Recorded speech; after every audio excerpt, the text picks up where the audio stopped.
Eskuartean izango duzuen eski egun biotako programa, eta ikusiko zenuten, badela bertan, esan bezala, herrialde zeltikoetan bere jarrera, sorrera eta batez ere edapen nagusia duen CAIR Conference izeneko elkartea, eta bertatik etorri zaizkigun ordezkarietarik batek, Joanna Davis Andreak, Galesko ikastetxe bateko irakasle denak, emango digu orain bere hitzaldia hizkuntza erabilerari laguntza nola eman bigarren hezkuntzan.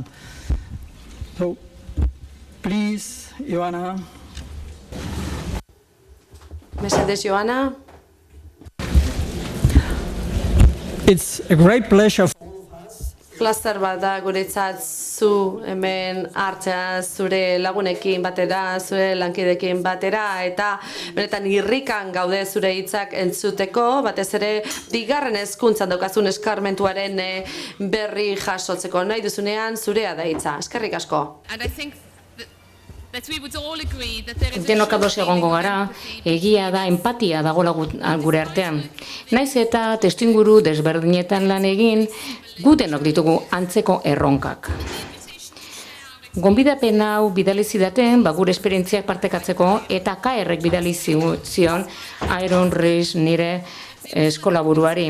Baina beste konpromiso batzuk dituenez gero ezin izan du biltzarrera etorri.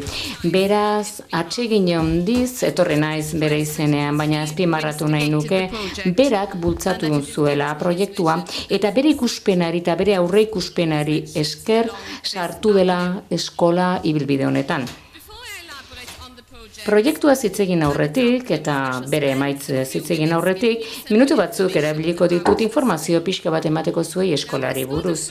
Isgol different teifi, bigarren mailako hezkuntza da, eta maika eta 18 urte arteko ikasleak hartzen ditu, Leandizul, landa herritik datoz ikasle hauek, Zeredigion, Barrution. Gaur egun 500 ikasle ditugu. Ikusten duzuenez, eraikina zar xamarra da. 1980 urtekoa da, eskola lehen hezkuntzako eskola gisa sortu zenean. Eta ikasleek azterketa bat pasatu bertzuten eskola selekto ontara sartzeko. Eta horrela jarraitu zuen 1984 urte arte. 1984 urtean eskola bigarren mailako hezkuntza bihurtzeaz gainera hezkuntzaren hizkuntza aldatu egin zen. 90 urtean irakaskuntza hizkuntza ingelesa izan zen, baina 1984 urtean bigarren hezkuntzako eskolak galesera hartu zuen irakasbide gisa. 28 urtez beraz irakasgai guztiak galeserez eman dira, ingelesa eta atzerreko hizkuntzak eta zientziak kenduta. Baina zer gertatzen da ikasle galesera erabili behar dutenean egoera informaletan. Hori izango da nik aurkeztu nahi dudana, nire emango dudan aurkezpenean. Hemen dugu eskolako berezgarria edo insignia, eskolako balioak ditu adierazgarri. Zein da gure eginkizuna eta helburua. Hor ikusitzakezue, korapilo keltak gure kultura, gure ondare kulturala eta guk lurralde zeltikekin dugun loturak adierazten dituena. Bestalde zubia ikusten da. Leandizulko Taifi, ibaiaren gainean dagoen zubia. Horrek adierazten du bizitzan zibide duen. Horrek adierazi nahi du ikasle guztiak baduela bere eginkizuna eskolarren barruan. Eta zubi honetan ikusten da ibaiaren alde batetik bestera igarotzen garela. Eta modu berean eskolak eginkizun nagusia du ikasleak beren bizitzan zehar alde batetik bestera eramaten. Ibaiak beste alde bizitzaren jarraitutasunaren ikurra da. Eta gogorak hartzen diguze garrantzia dagoen gure artean eta paisaiaren inguruan. Ibaia bereziki oso irudi egokia da. Ibaia irudi gisa oso egokia da Landizul herria zerkatzen duelako eta bi barrutiren muga ezartzen duelako. Baita ere eskolaren lema agertzen da bertan. Ez baduzu ereiten, ez duzu uztarik jasoko. Eta horrek etengabe gogora ekartzen digu guk langileak eta baita ikasleek ez dugula arrakastarik lortuko ahaleginik edo lanik egin gabe. Lema hau bereziki importantea edo garrantzitsua da hizkuntza proiektuari dagokionez. Lemak bere iruditeria hartzen du nekazaritza mundutik. Mundu hori oso funtsezkoa baita, oso erreala baita gure ikasleentzat. Behin eremurriko hizkuntza bat sartu denean eskola formalean, sustatzaileak askotan etxituta aurkitzen gara, etengabe ikusten dugulako hizkuntza nagusia dela ikasleen eguneroko ogia. Jenny Price, Galeseraren kontseiluko kideak aipu honetan esaten du. Galeseraren hizkuntza eskolaren barruan aztertzen duenean, hizkuntzak behar du askoz ere gehiago irakasbide izan.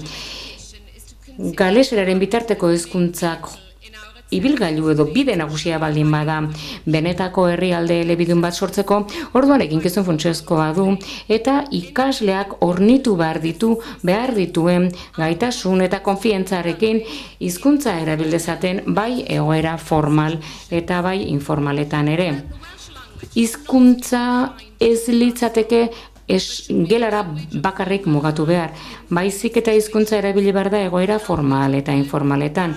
Hau da, ikasteko eta jolasteko hizkuntza izan behar du. Gu hezitzaile gisa askoz ere kontrol handiagoa dugu irakaskuntza hizkuntzan, baina ez genuke alde batera utzi behar guk dugun ardura. Hau da, eremurriko hizkuntzaren erabilar bultzatzea ikasleen bizitzako alderdi guztietan eta ikasle eskaini behar zaizkie aukerak hizkuntza erabiltzeko eskolako bizitzaren alderdi guztietan.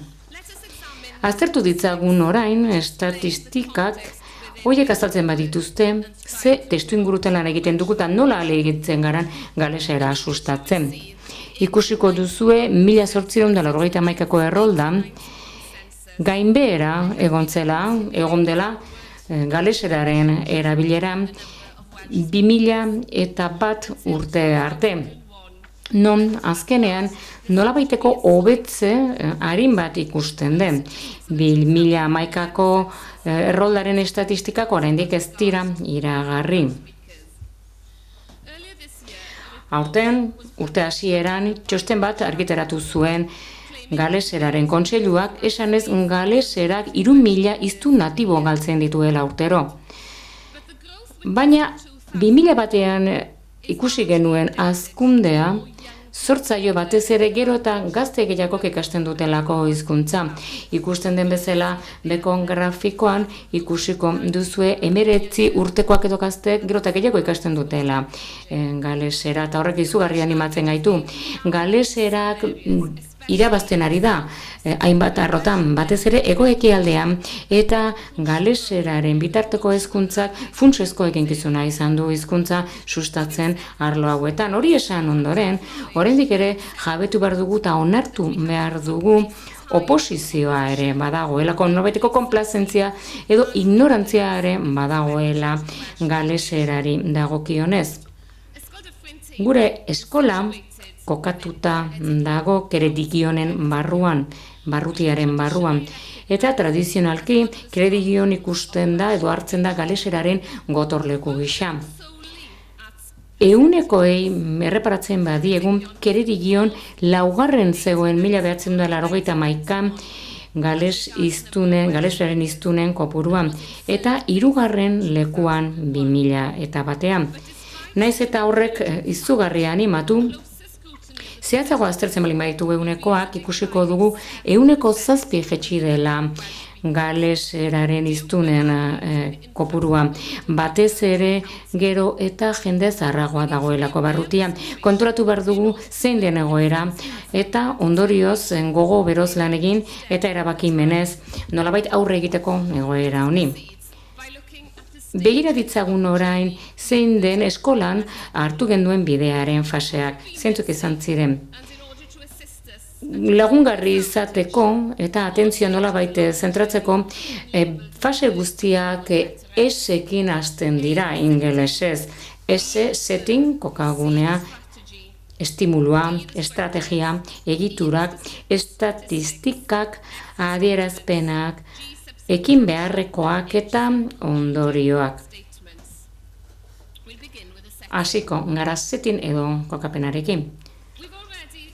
Dagoeneko estatistika nazional batzuk aztertu ditugu, begire dezagun zehatzago zeintzuk diren estatistikak eskolari dagokionez eta eskola dagoen eskualdeari dagokionez. Jadanik esan dudan bezala landagune batean kokatuta gaude eta gure eskolak 500 ikasle ditu.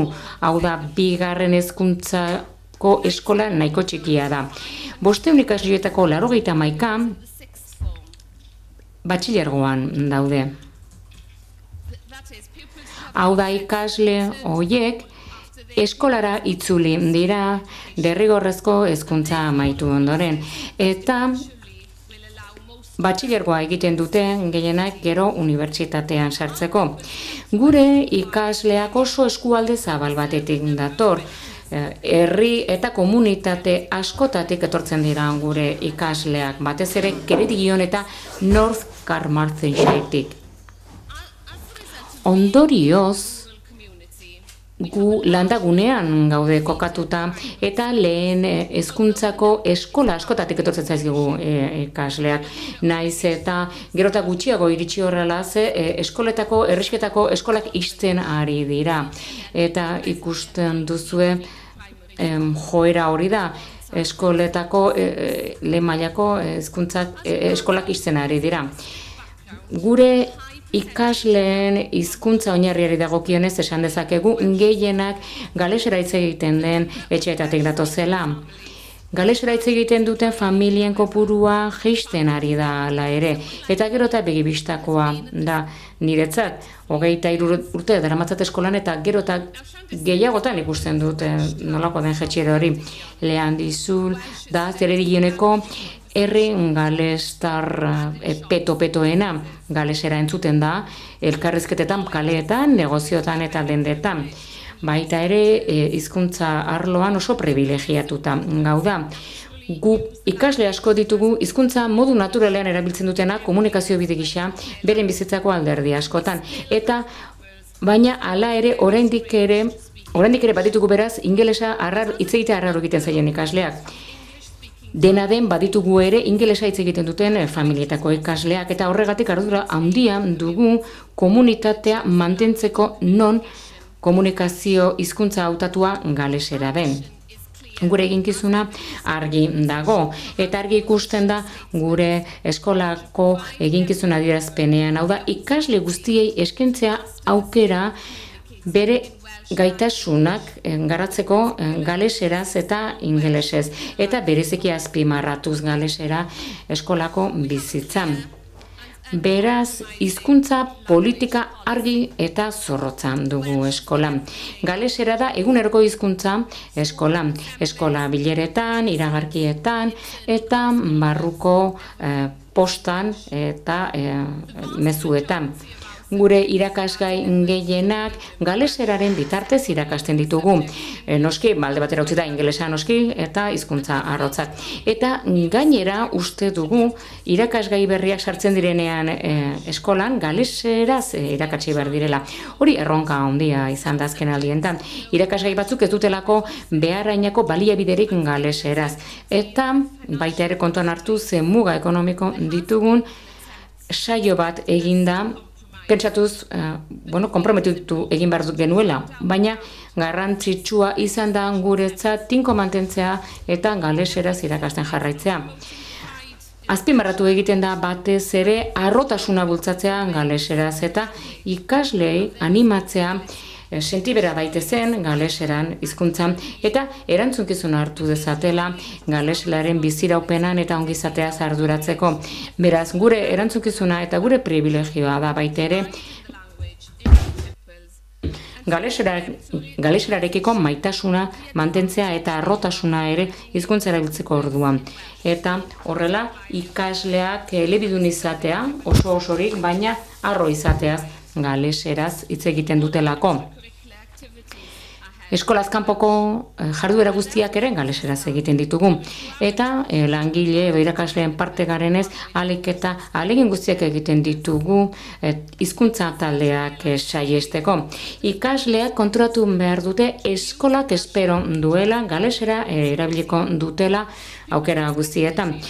Ikasleek galesera erabili behar dute edo espero dugu galesera erabiliko dutela aukera guztietan langileekin eta zorionez gure langile guztiak bai administrazio arlokoak bai tabernako langileek galesera hitz egiten dute eta espero dugu baita ere ikasleek galesera hitz egiten dutela haiekin testuinguru guztietan. Gure politika argi dago, baina nola segurtatzen dugu politika hau praktikan jartzen dela. Akulua edo estimulua. Eskolan urte mordoska bat daramagunak badakigu galesera hitz egiten ez duten etxetatik datozen ikasleek nolabaiteko aldaketa demografiko eta soziala islatzen dutela. Eta baita ere eskolaren ahalegina gero eta ikasle gehiago errekrutatzeko galeserako hezkuntza sektorean. Gure helburua da galesera hitz egiten duten, galesera natural duten ikasleak biltzea lehen mailako, lehen hezkuntzatik eta eskoletatik. Guk arau bezala badakigu galesera etxean hitz egiten ez dutenek ikasleek joera dutela ingelesara aldatzeko igoera informaletan. Naiz eta salbuespen batzuk badaude. Baita ere konturatu gara toki jakin batzuetako ikasleak dagoeneko harremanak ezarriak dituztela beren kideekin ingelesez eta ohitura hori oso zaila da aldatzen. Galeseraren erabileraren gainbehera ikusirik eskolaren barruan pentsatu genuen nolabait proaktiboki jokatu behar genuela eta arazoari aurre egin behar geniola. Estatistikoki konturatuko zarete grafiko horretan, galeseraren erabilera ikasgeletan proiekturen argian oso ondo islatzen duela gure hizkuntza politika eta gure kurrikulumaren adibide argi dela. Galeseraren erabilerari dagokionez, ikasgeletatik kanpo, gure ikasleen 25% esan zuen ingelesa erabiltzen zutela jolas orduan, patioan eta beste egoera informal batzuetan. Eta are 10% esan zuen bi hizkuntzen kombinazioa erabiltzen zutela. Beraz, estatistika hauek emaraman gintuen ondorio batera zerbait egin behar genuela egoerari buruz. Horrek eramaten gaitu estrategiara. Egoerari aurre egin behar hori islatu egintzen eskolaren garapen planean 2007an eta pentsatzen hasi ginen modu praktikoak aurkitu behar genituela hizkuntza sustatzeko eskolan barruan. Hori ere ikusten da baita ere 2010 eta 2013 planean ere islatzen da behar hori. Eta ezarri genuen galestartasuna bultzatzeko taldea, hau da, irakasle talde bat eskola ondoren aldian behin biltzen dena. Irakasleen kide guztiak 3 taldetako batean parte hartu behar du. Batetik dago izaera lantzen duena, galestartasuna, irakaskuntza, eta baita ere galestartasuna dion bezeraz. Beraz, talde honen eginkizuna da estrategia bilatzea eta modu praktikoak galesera bultzatzeko. Baita ere, iruditu zitzaigun onuragarria izango zela kanpoko agentziak edo enpresak laguntzea. Nolabaiteko hizkuntza plangintza egiteko. Eta horregatik, Galeseraren kontseiluaren laguntza bilatu genuen proiektua aurrera emateko. Galeseraren kontseiluak proiektuak hizkuntza ohiturak aztertu eta bultzatzen zituen 10 bigarren mailako hizkuntzan gales ekialdean. Proiektuak aztertu zuen zintzen galeseraren erabilera ikasleen artean, eta ekimen horri esker Getz izeneko klubak sortu ziren, hau akronimo bada, eta esan nahi du ahalegin bat egitea galesera hitz egiten dugun bitartean, galeseraz esan du orain. Gitz Club hau ezarri zen hainbat jarduera egiteko eskola barruan. Adibidez, hau perkusioa lantzea, altxorraren bilaketa, kirol galdeketak, paperezko aeroplanoren lehiaketak, jarduera hauek guztiak antolatu ziren galeseraren bitartez eta bazkal orduan egiten ziren. Gitz Club honen onurarik handiena zen ikasle zaharrenek antolatzen zutela, eta haien lidergoari esker garatu egin zen, eta gainera eredu bikaina ezarri zuten ikasle gaztetxoagoentzat.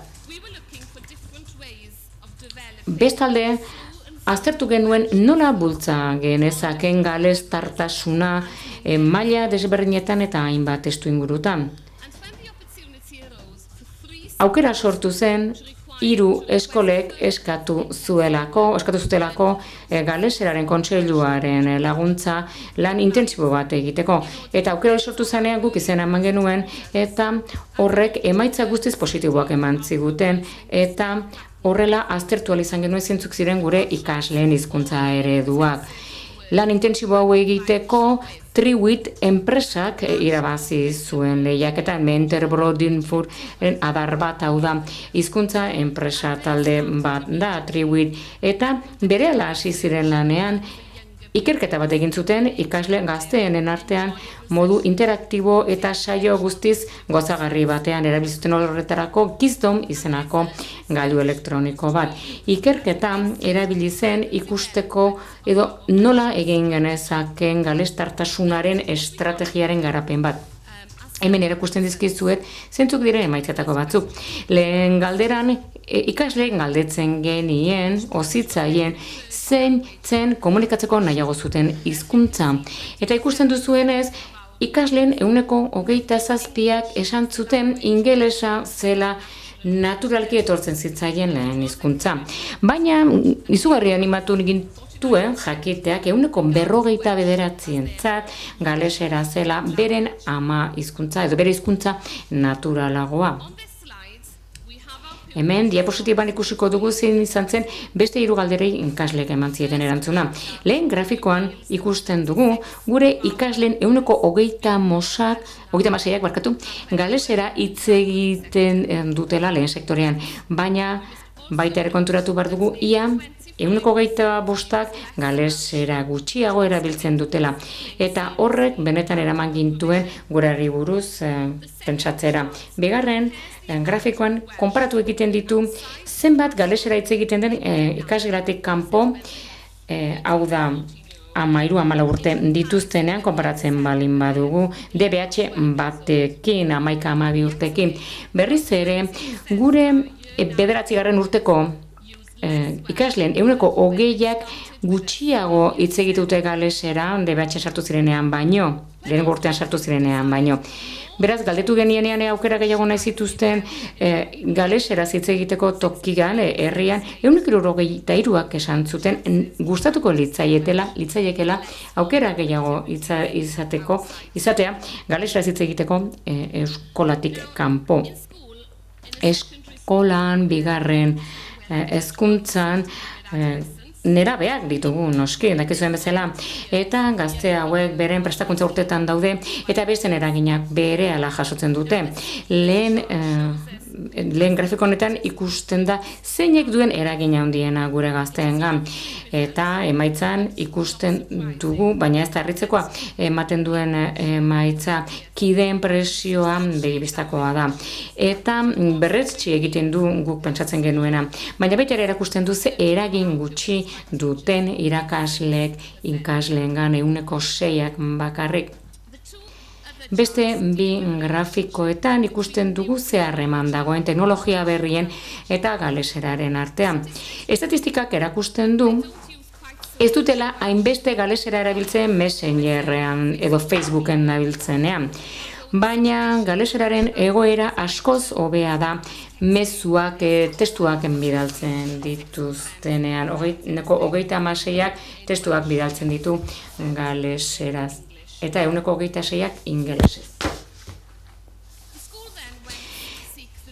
Eskola orduan gurasoen ikuspegia jakin nahi izan zuen, eta horretarako Quizdom izeneko gailu elektroniko bat erabili genuen, iluntze sozial bat antolatu genuen eskolako gurasoen eta adiskideen lagunekin 2009ko udaran. Estatistika hauek oso interesgarria eta importantea da konturatzea proiektuaren dagokionez. Galdetu genien gurasoei ea garrantzitsua iruditzen zitzaien beraiei galesera, bere seme-alabek galesera hitz egitea eskolatik kanpo. Eta ikusten dugun gurasoen 96%entzat oso importantea zela edo garrantzitsua zela beren seme-alabak galesera hitz egitea eskolatik kanpo. Eta bigarren grafikoan ikusten dugunez 93%ak esan zuen eskertuko lukela guk jakinaraziko bagenie seme-alabek ez dutela galesera erabiltzen.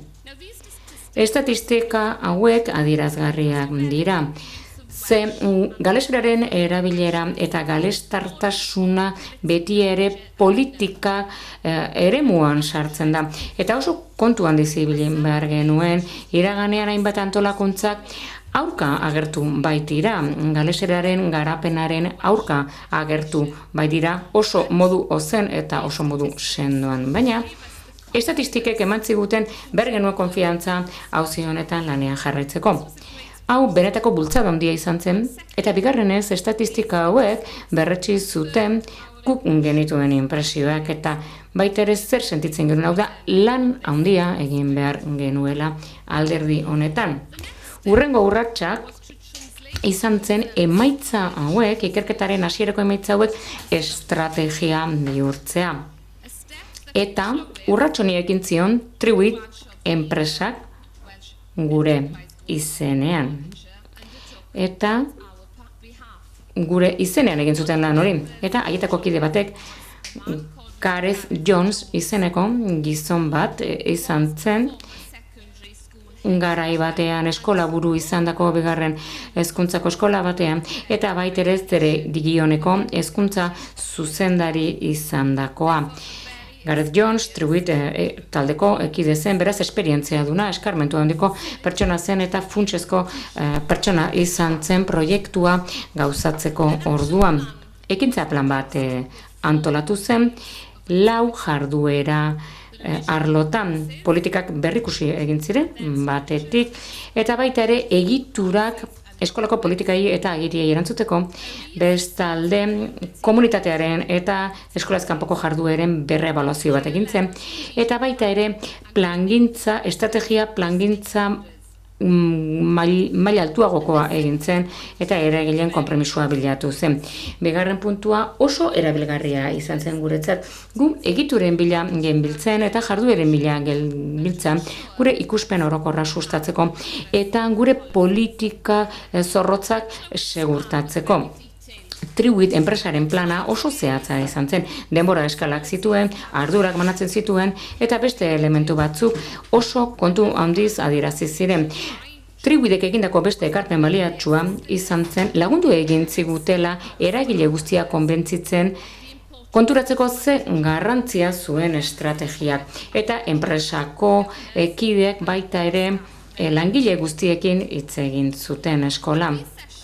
Eta saio hauek benetan inspiratzaileak izan ziren, eta taldeko kideek arrakasta egin zuten guk guztio konbentzitzen, guk bagenuela zer ikusirik proiektu aintzindari horretan.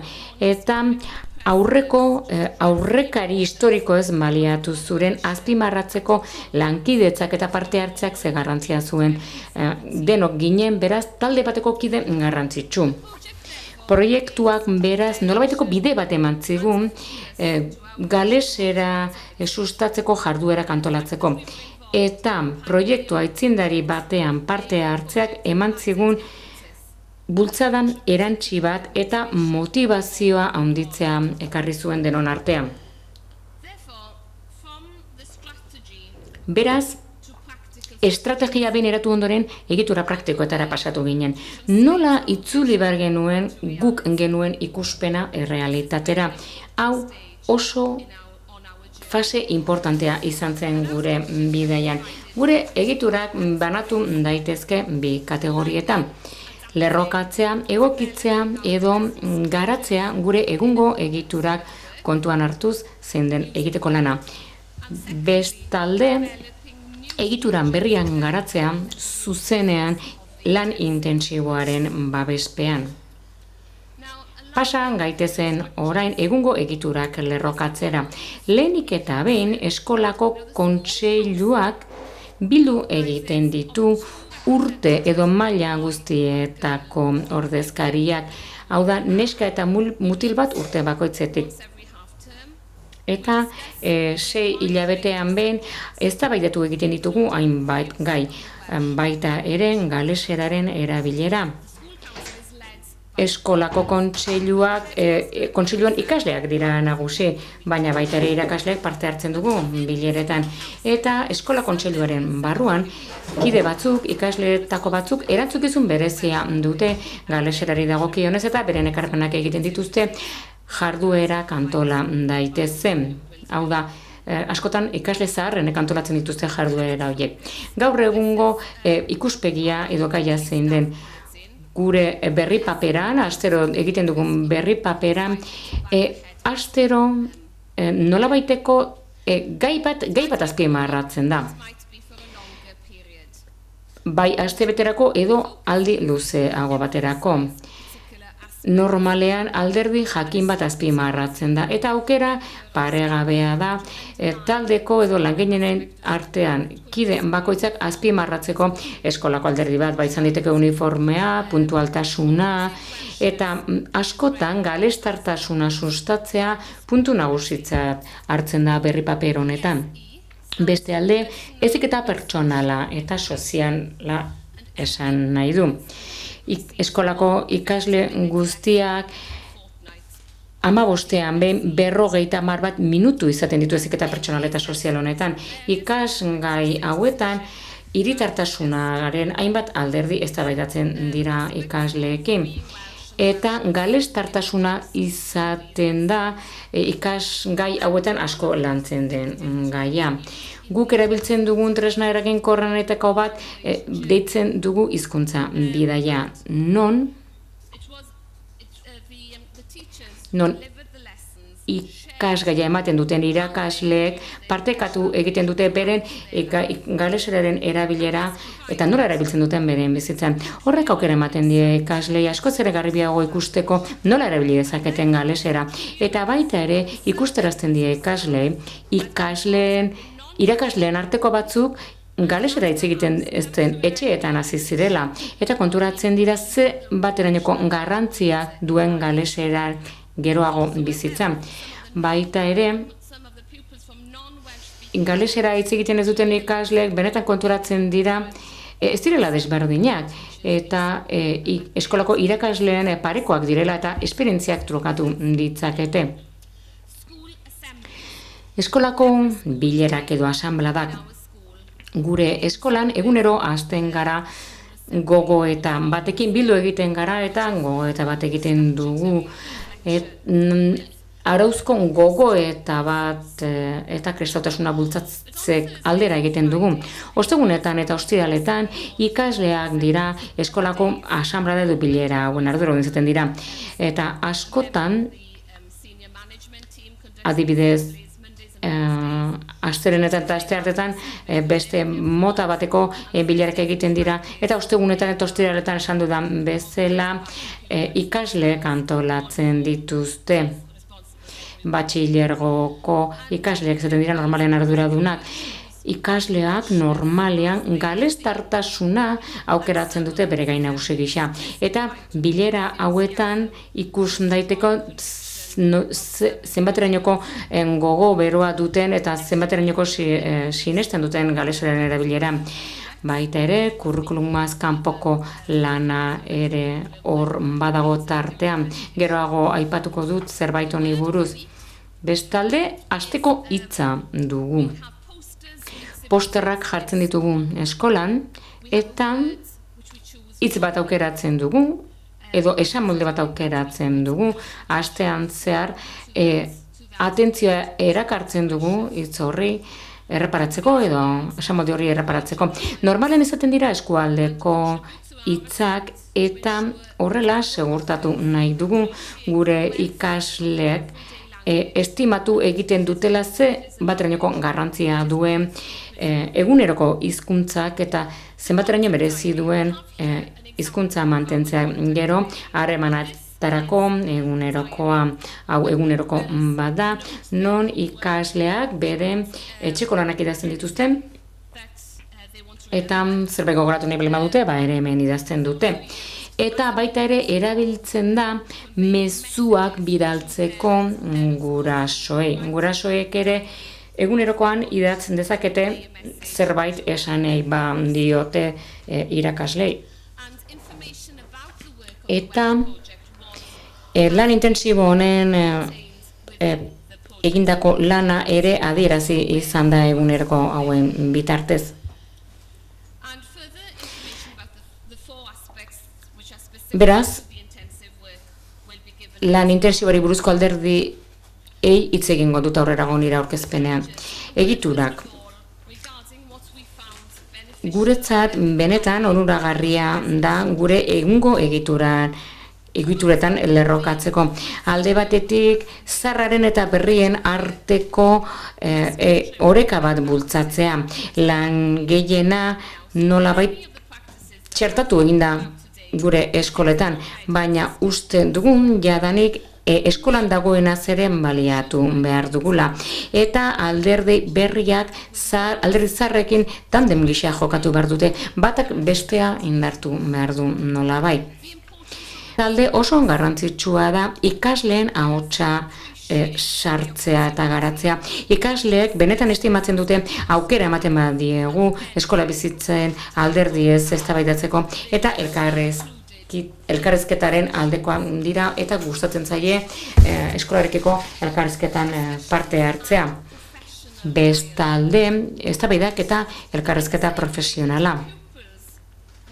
Ikasleai aukera ematen zaien moduan modu elebidun egin arren, baita ere aukerak eskaintzen dira eskolan elkarrizketa profesional bat sustatzeko. Enpresarekin, tribuitekin egin diren saioetan galestartasuna lantzeko talde bat izan dugu eta baita ere prestakuntza eskaini zaie irakaslei galestartasuna nola landu bultzatzeko. Baita ere beste hainbat arlotan, lanaren proiektunen hainbat arlotan prestakuntza eskaini zaie gero garatu ahal izateko. Ikasleek parte hartzen dutenez, baita ere irakasleek honek nolabaiteko jabetza edo jabe sentitzen dira egindako proiektuaz. Eskolako komunitateko kidei nolabaiteko jabetza sentipena ematen zaie proiektua berea egiten dute.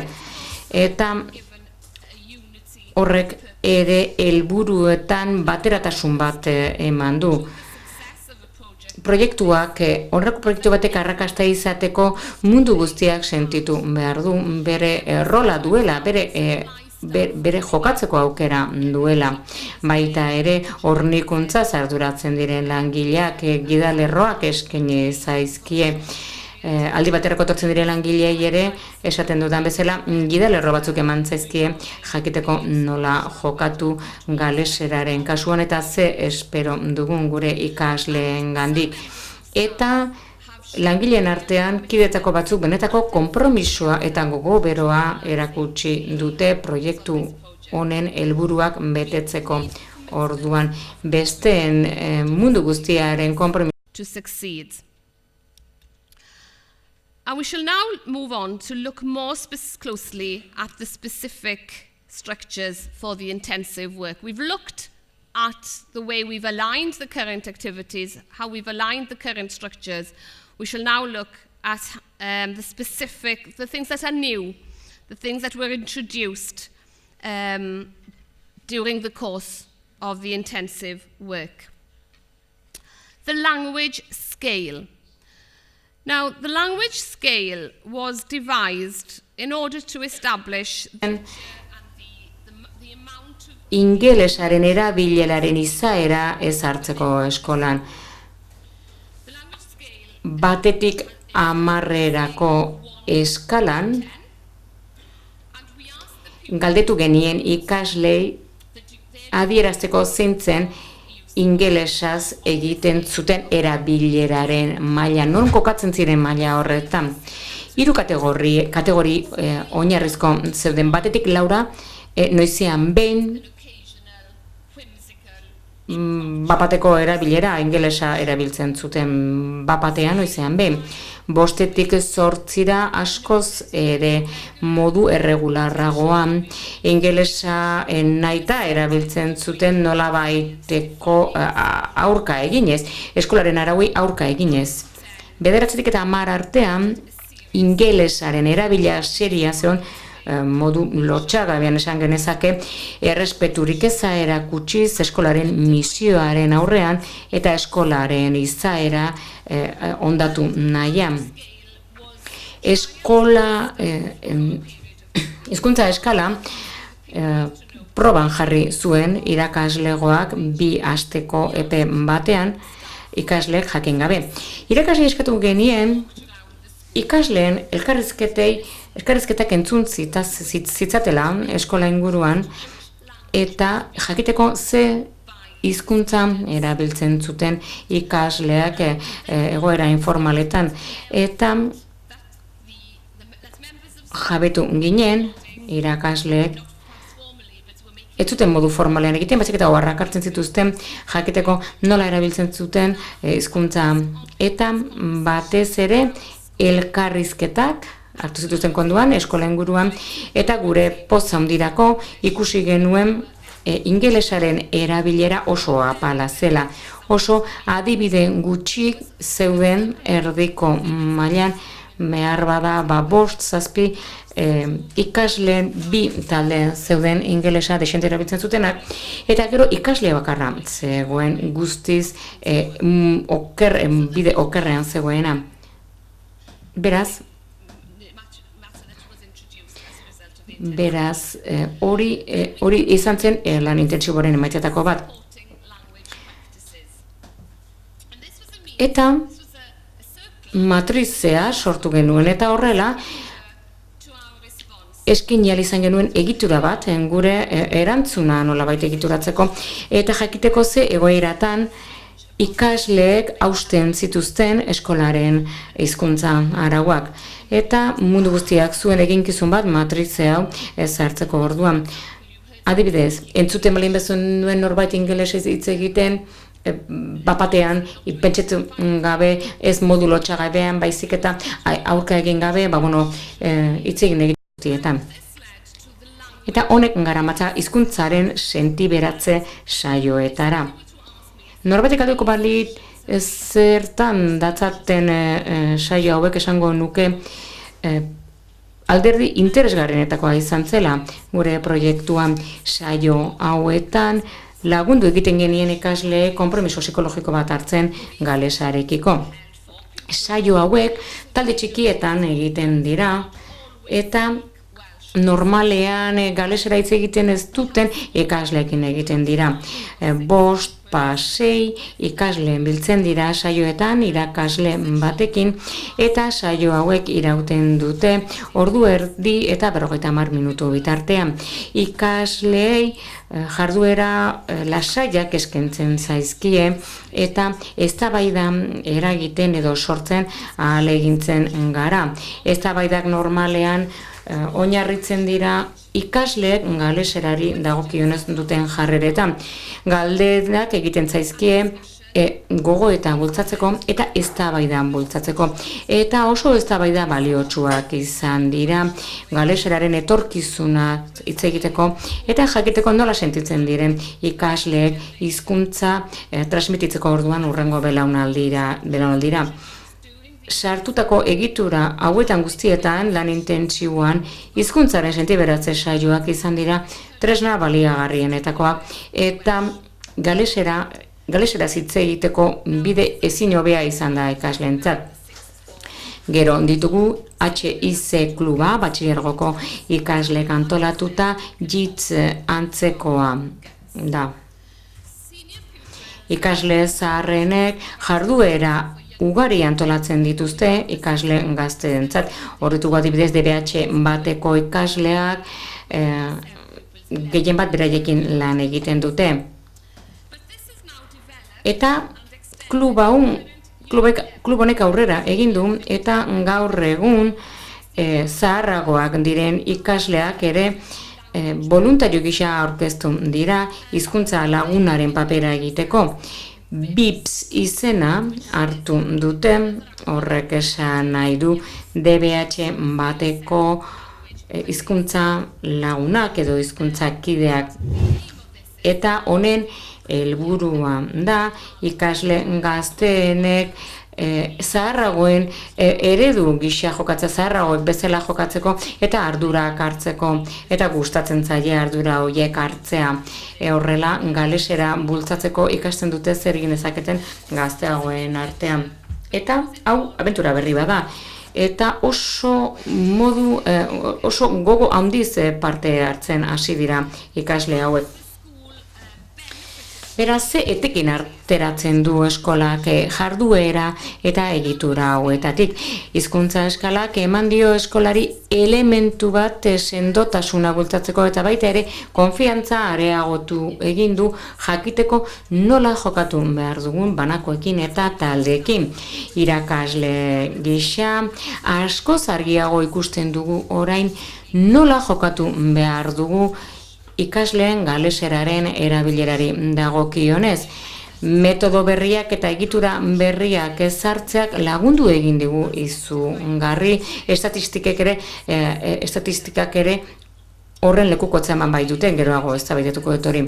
Bestalde, hizkuntza eskalaren emaitzari dagokionez, ikusi genuen hizkuntza eskalak berretsi egin zuela, ez dugula ikasle gehiegirik modu aktiboan eta aurka egiten diotenik gure hizkuntza politikari eta horrek eman digun nolabaiteko esparru kontzeptual bat jakiteko zer egin behar dugun norbanako gutxi horiekin jokatu behar dugunean eta kasun gogorragoak topo egiten ditugunean. Beraz aldaketa bat egon da dinamikan ere bai. Hasieran ikasleek bidale egiten genituen hizkuntza sentiberatze saio horietara, baina geroago ikasle beraiek eskatu ziguten beraiek parte hartu nahi zutela saio horietan, voluntario agertu ziren beraz saio hauetan parte hartzeko eta horrek zerikusia du ikaslek gozatu egiten dutelako saio hauetan eta talde txikietan lan egitea estimatzen dutelako. Behar bada horrek aukera ematen dien bere kezkak entzuteko hitz egiteko eta baita ere ikasleen eztabaidetan heldutasuna lantzen ere laguntzen digu. Saio hauetara datozen ikasleak oro har askoz ere helduagoak dira benen eztabaidetan hizkuntzan erabilerari dagokionez. Hizkuntzaren sentiberatze sesio baten ondoren entzun genuen DBH biko ikasle batzuk hizketan hasi zirela, elkarrizketa bat izan zutela, esanez, ea galesera erakutsiko zieten bere seme-alabei edo ez, edo ia galesera irakasten zen edo galesera erabiltzen zen eskola batera bidaliko zuten edo ez, hori ez genuen espero, inondik inorare 13 urteko ikasleen gandik, eta hori gertatzen hasi da jadanik programa honi esker. Bide batez beste puntu batzuk aipatu nahi dituzke. Matrizea eta hizkuntza sentiberatze sesioaz gainera kontutan hartu behar dugu nola ezar daiteken galestartasuna. Kontutan hartu behar dugu oreka egoki bat ezarri behar dugula zigorraren eta laguntzaren edo babesaren artean. Zer izan beharko du nagusi? Zigortu egin behar ditugu ikasleak ingelesa hitz egiten dutelako edo lagundu egin behar diegu. Eskola gisa guk babesaren alde egiten dugu, noski. Uste baitugu zigorrak bakarrik kontrakotasuna eta jendea alienatzean besterik ez duela ekarriko. iraganean galesen zigorra jaso dutenak galesera hitz egitetik garai batean zigorra jasotzen zuten, guk ere ez dugu orain gauza bera egin nahi ingelesa hitz egin dutelako. Baina babesa eskentzeak ez digu eragozten tinko jokatzetik eta babesa eskentzetik baina modu zorrotz baina ulerkor batean. Hizkuntza sentiberatze saioak eraginkorrak izan daitezten eta iraunkorrak izan daitezten segurtatu behar dugun gaitasuna dugula aldian behin saioak egiteko. Ondorioz, hasierako saio bat egin genuen bat enpresako langileekin eta pixkanaka gure eskola aztertu ondoren ikusi dugu nora doan gure irakasle taldean. Gure helburua da batxilergoko ikasleak azkenean gai izango direla hizkuntzaren sentiberatze saio hauek antolatzeko. Hizkuntza sentiberatze saio hauek ikuspegi psikologiko bat erabiltzen dute hizkuntzaren erabilerari dagokionez. Hori metodo eraginkorra da behar bada geroago erantzun beharko diogu galdera horri. Erreparatu diezaiegun orain estatistikei. Zer dakigu estatistikei buruz, hau da, ikerketak eragina du egungo lanean guk egindako lanak alderik ekarri aldu.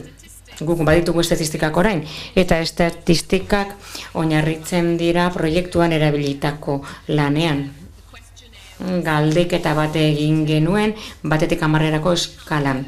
Hemen erakutsi nahi dudana da, ze adierazpen egin ziren tresna horretan, bat eskalan agertzen da galeserar hitz egiten duna gelan eta kanpoan eta langileekin eta irakasleekin. Hau da, egoera guztietan hitz egiten dutenak eta zein saiatzen den animatzen den galesera hitz egiten. Hori izango litzateke egoera ideala. Hori izango litzateke ikasle ideala. Hau da, 5 mailan dagoena, galesera hitz egiten du eskolan, ikasgelan irakasleekin, baina kanpoan ikasle batzuekin eta irakasleekin.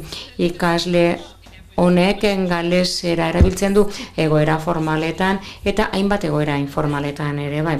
Eta gero beheran eskalaren beko partean dago pertsona bat ingelesa hitz egiten duena mundu guztiarekin, ikasleekin eta irakasleekin, bai formalki eta bai informalki. Eta ez du inolako helbururik ikusten, galeserari. Lehen grafikoak erakusten du ze profil dagoen DBH bat eta DBH bin proiektuaren hasieran zer profil genuen. 45 zegoen 1 eta 3 mailetan, maila honenetan galeseraren erabileran, eta 175 dago 1 eta 5 bitartean, 185,5 dago 1 eta 6 eskaletan, eta gutxiengo txiki bat 7 eta 9 eta inor ez dago 10 puntuazioan. Proiektu egiten hasi ginenean eta estrategia osoa ezartzen hasi ginenean, hortik aurrera konturatu gara ikasleen hizkuntzaren erabilera handitu egin dela ikusten den bezala bigarren grafikoan, baina askoz gehiago areagotu dela ikusten dugu hurrengo taulan. Iraila eta martxo bitartean 8,7ren handitzea egon zen kategoria honenean. Beraz, horrek esaten du maila oso egokian daudela ikasleak. Benetan nortasun handia behar baita zure kideak galesera hitz egitera animatzeko. Grafiko hau ikusita eta hasieran erakutsi duena kontuan hartuta, ikusteko zenbaterainoko presioa egiten dituzten kideak gazteen bizitzetan berretsi egiten du esaten genuena. Handitzea kategoria guztietan ikusi da eta horrek izugarri animatzen gaitu. Diapositiba honek erakusten du zein izan den ikasleen posizioen handitzea galeserari dagokionez. Gehienak toki bat egin dute, leku bat gorago daude, eskalan gora egin dute, eta beste batzuk 2 urratxe eman dituzte edo gehiago eskalan, eta gutxiengo txiki bat bakarrik joan da eskalan beran, baina 33 egin dute gora galeseraren erabileran. Dagoenako ikusi dugu praktikan aldaketa egon dela, baina zein izan da jarrerari dagokionez izan duten aldaketa. Ikasleen galdetu genien ea nahi luketen hizkuntzaren erabileraren eskala izan, eta emaitzak benetan animatzen gaituzte. Ikasleek nahi dute guztiz hizkuntzaren erabilera hobetu. 8,9 bat mailan daudetenak, eta 33 nahi dute posizio horretan egon etorkizuna. Hau da, ikasleen 33 etorkizunean hemen egon nahi dute. Baita ere, adierazgarria da, hizkuntza sentiberatze saioetan egon diren ikasleek askoz ere jarrera positiboago dutela, hizkuntzari dagokionez barkatu, zeketu ondo agertu den. Beraz, benetako aldaketa handia egon da jarrerari dagokionez. Grafikonek erakusten du zenbat ikaslek parte hartu dute edo bidali diren hizkuntza sentiberatze saioetara. Eta estatistikak islatzen du zein izan ziren hasierako saioen kopurua. Hemen ikusten da ditugun estatistika batzuk ikusteko zenbatek parte hartu zuten 2012ko saioetan. Eta honek ere, emaitzak ere, izugarri animatzen gaituzte. Ikusten denez ikasle gustatzen zaie saioietan parte hartzea, eta gehienek esaten dute saio horiek inpaktu edo eragin positiboa izan dutelan beren erabileran. Eta hemen egindako komentario batzuk, ikasleen iruzkien batzuk, zer da gehien gustatu zaizuna saio hauetan jolasa jokatzea, lagundu didatelako, galesera gehiago hitz egiten, eta egorari buruz hitz egitean behar bada, aipatzen zuten zein zen bere eredua, galesaren munduan, baita ere zer da gutxien gustatu zaizuna saio hauetan, tratatua izatea ingelesa barina ezela, eta ez genituen beti hitz guztiak ulertzen, eta behar bada konturarazten gaitu, beren galesera maila behar bada ez dela izan barko luen bezain altua, eta batzuek etzaile gustatzen bere burua hitz egitea gustatzen, oso pertsonalari dute etzaien beren burua hitz egitea. Gero galdetu zitzaien ikaslei nola zer egin genezaken beren hizkuntzaren erabilera, beren galeseraren erabilera hobetzeko. Irakaslei ere galdetu zitzaien, ebaluazio bat egin zen hizkuntzaren erabilera informalari buruz. Eskolak galdetu zien debatxe bat eta biko ikaslei zer egin behar zuten beren hizkuntzaren erabilera hobetzeko, zer egin zitekeen hizkuntza eskalean gora egiteko, eta hemen dugu beren erantzunetako batzuk.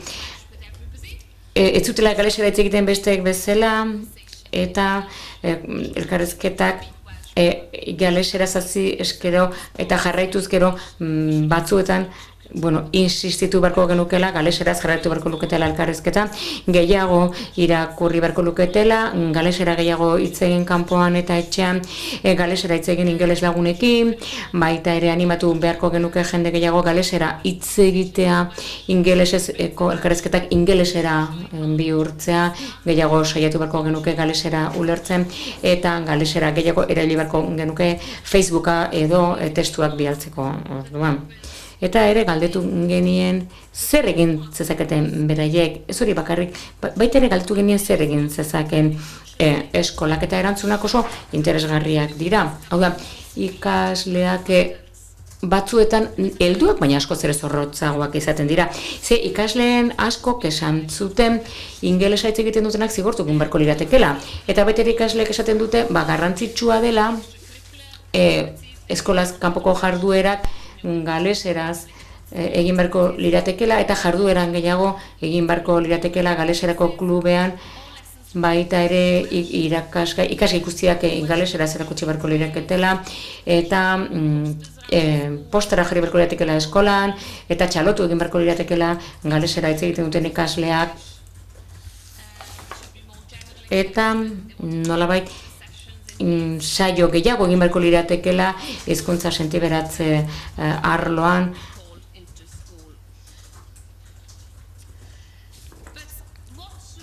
Baina estatistikek zer erakusten digute proiektuaren ekarpenari dagokionez, 4 puntu importante edo garrantzitsu ditugu hemen.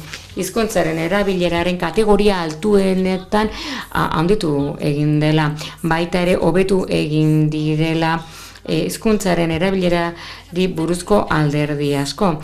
Baita ere, hizkuntzaren sentiberatze saioak eragin positiboa dutela ikasleengan, batez ere hizkuntzarekiko duten jarreran. Eta ikasleek alderdi helduagoak dituzte estrategi dagokionez hizkuntzaren erabilera hobetzeko orduan. Irakaslearen komentarioak ere, iruzkinak ere oso interesgarriak izan dira, ikasleek esaten dutena berresten bai dute. Dagoeneko esan dut, ikasleek beren aurren seme-alaben etorkizunaz hitz egin dutela, baita ere ikasleak animatu egin dituztela hizkuntzaren erabilera areagotzeko. Ikasleek eztabaidatu egin dute baita ere zein den hizkuntzaren ibilbidea edo bidaia. Beraz, eztabaida oso estimulatzaileak egin dira. Baina uste dut azkeneko adierazpena dela guztiz animatzen gaituena. Hau da, jarrera guztiz positiboan dago hizkuntzarekiko eskolan ikasleek baloratu egiten dute zalantzarik gabe hizkuntza. Proiektuak konturarazi gaitu zein diren gure hizkuntza ereduak eta baita ere galeseraren erabilera areagotu eginda elkarrizketa informaletan ikasgelatik kanpo. Baita ere hainbat alderdi azpimarratu nahi nituzke gure ereduei dagokionez, hementxe ditugu estatistika batzuk kontutan hartu zein den hizkuntzaren erabilera informala ikasgelatik kanpo. Estatistika hauetan ikusten da hobetu egin dela eta hori guztia lan intentsiboari esker gertatu da. Baina baita ere ikusten dugu galesera hitz egitea ez dela mugatzen. Konturatu ginen modu zehatzagoan galesera hitz egitea etzaiola mugatzen adin talde jakin bati. 11 eta 18 urteko ikasleak ditugu. Eta entzuten diegu galesera hitz egiten oso modu naturalean. Beraz, etzaile ere gaitasun jakin batzuei mugatzen ere galeseraren erabilera. Ingelesa hitz egiten duten taldeak dira, normalean periferian dauden taldeak dira, banako taldeak dira, eta zailtasunak izaten dituzte eskolan integratzen ez bakarrik hizkuntza arloan, baizik eta beste arlo batzuetan ere. Eta galesera hitz egiten duten etxetatik datozen ikasleak bihurtu dira modu naturalean hitz egiten duten galeserak eta baita ere eskualdeko dialektoa etorriz hitz egiten ikasi dute. Eta baita ere gure ikasletako askok galesera hitz egiten dute beren borondatez, modu naturalean hitz egiten dute galeseraz. Eskola gisa oso pozik gaude proiektuak eman dituen emaitzekin. Eta eskerrak ematen dizkiogu benetan tribu enpresaren ekarpenari. Hala ere, proiektuak bere zailtasunak izan ditu, baina onurak askoz ere handiagoak izan dira. Ez da bide erresa izan, baina uste dut emaitza bereziki, emaitzak oso egokiak izan dira eta animatu egiten gaituztela. Benetan esan dezakegu proiektu honek eta tribudek egindako lan intensiboak arrakasta handia izan dutela galeseraren erabilera informala bultzatzeko Eskol Differentiefen.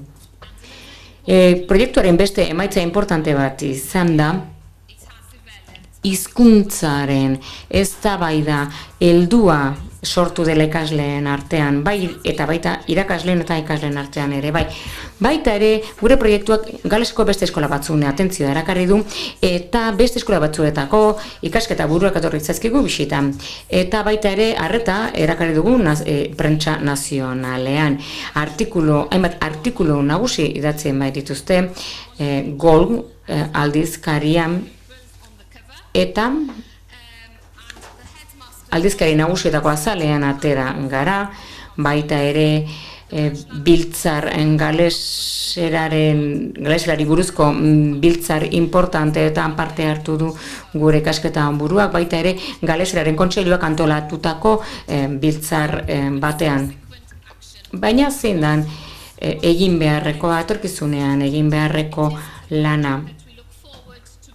Proiektu honekin garatu nahi izan dugu, bilakatu nahi izan dugu, eta batez ere gure ikasleen beharrei erantzun nahi izan digu. Hona hemen areago garatu nahi ditugun puntu batzuk. Hizkuntza sentiberatzeko saioak are gehiago garatu nahi dugu ikasle zaharrenek saio hauen ardura har dezaten. Baita ere, lehen hezkuntzako eskoletatik jasotako eredu batzuei aurre egin nahi digu. Hau da, ingelesez hitz egiteko ohitura horri aurre egin nahi diegu.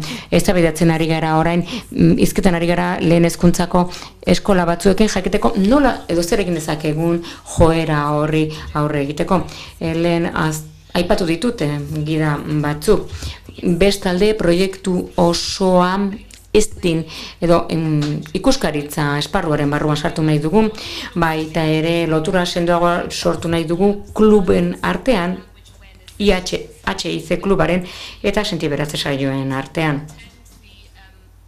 Hau da, sentiberatze saioetara joaten direnak, joan daitezela baita ere klub hauek antolatzen dituzten jarduetara.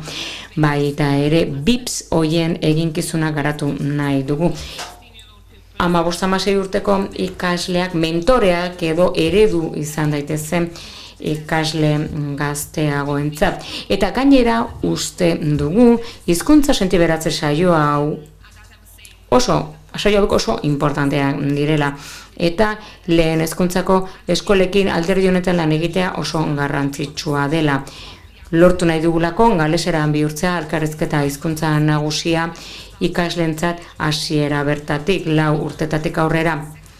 Hizkuntza ereduak garatzen hastea bigarren hezkuntzan berandu xamar izaten da, beraz ezarri nahi ditugu ohitura horiek hasiera bertatik.